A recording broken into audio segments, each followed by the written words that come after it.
Culpeper and back all the way to ancient Greece, and some of these insights are kind of encoded in there.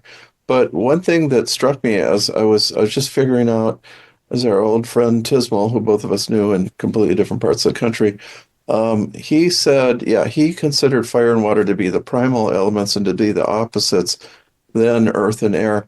And that's actually, and he claimed that was Muskogean or southeastern Indian cosmology.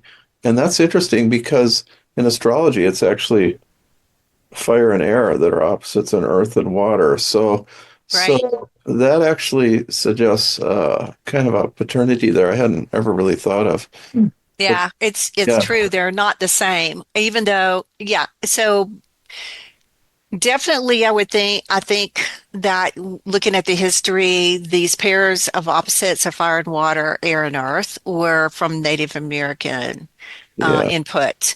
But there is also the folk astrology of yeah, Southern folk medicine, which because it's because it is such a folk astrology, doesn't really look at the signs as being, oh, like fire and air.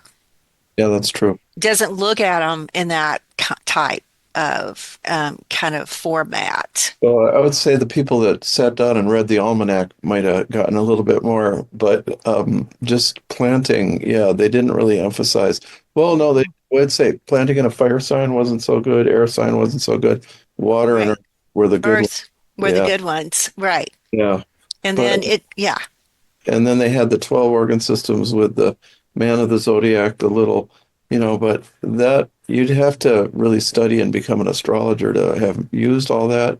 But there's inferences in there that kind of contribute to folk medicine. Yeah. Yeah, and so that's how I learned astrology. I didn't really realize that it was astrology. Probably I was in my 30s before I went, oh, this is astrology because my mother-in-law would call and say, the signs are in the feet, go plant your potatoes, or, the signs are in, it was always a body Yeah. part.